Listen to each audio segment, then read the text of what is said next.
Hey, Jack Snack here, and if you want to start recording your idea for a song using GarageBand on an iPhone, I'm here to help, just like one of the great radio talk show hosts, helping humanity simply by showing up. Anyway, there is 2 short videos. After watching the first video, you will know how to quickly lay down your idea for a song using GarageBand, and the second video will give you a couple of tips how to make your cool idea even cooler.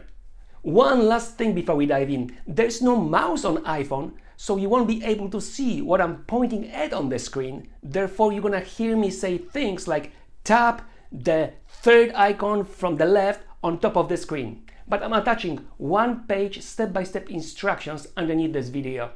Now get ready, buckle up, and let's dive in.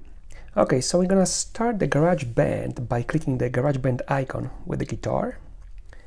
It should get us to this screen that shows us the option of creating a song with that white icon with the plus sign on it. We're gonna click that.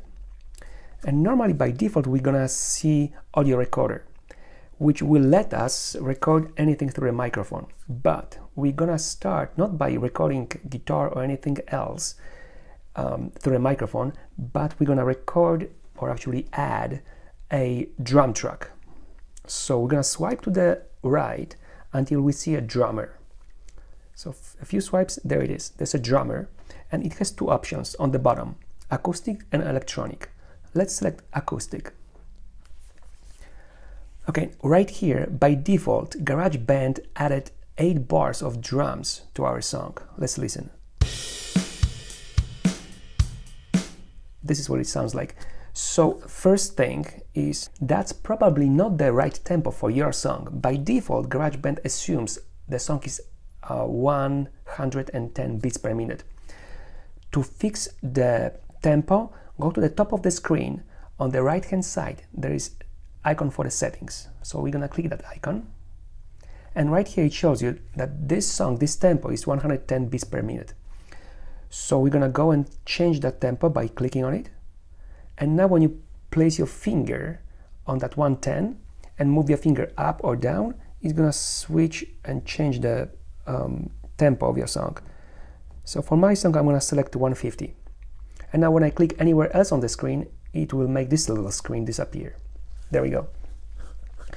Another thing, I like my drum track be as simple as possible. So I go to the bottom of the screen where it says fills, right here, and I remove all the fills I can so that it sounds simple.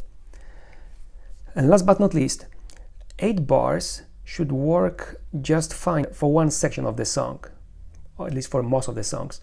But sometimes you need more than 8 bars.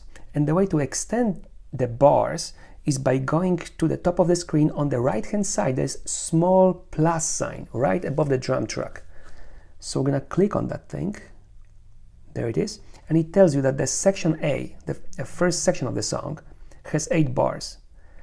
For this particular song, I want 12 bars. So I'm gonna click on section A right here, and I'm gonna increase 8 bars to 12 bars. And now when I click anywhere else on the screen, this little window will disappear.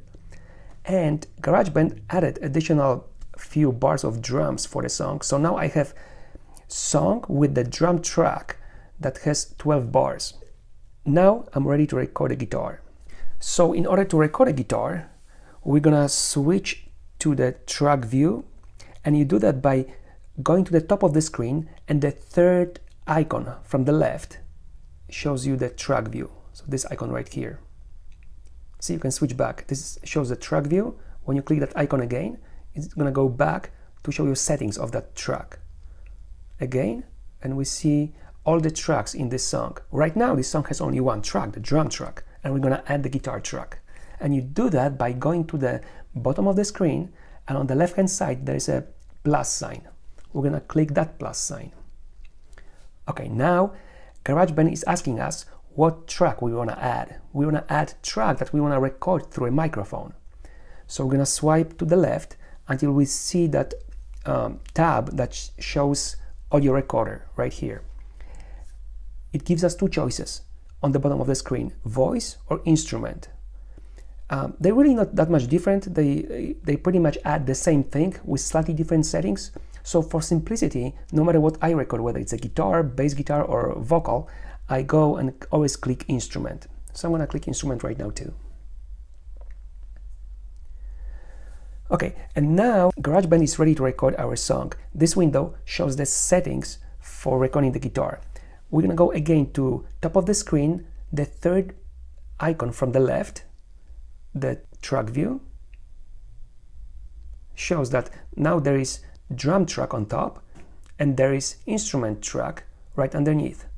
If we click that icon again, it will go to the settings of that track that we selected.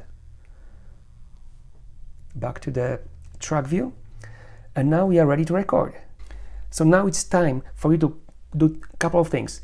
Plug in your headphones, because you're gonna hear the drums in your headphones, and the other thing is click the metronome icon right here, because when the metronome is on, it will give you a pre-count before the song starts.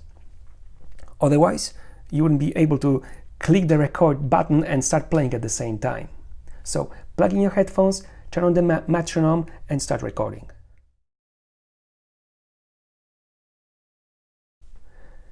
And to share it, we're gonna go to the top of the screen, the leftmost icon on the screen, My Songs, go to My Songs.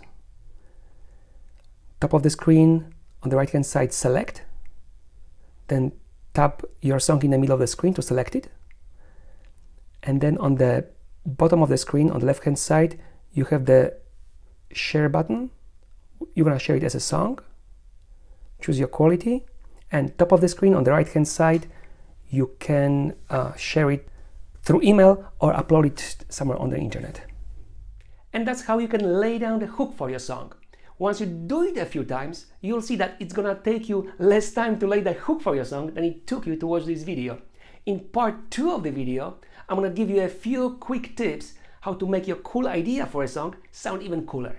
If you have any other tips, please share them in the comments so we can help each other.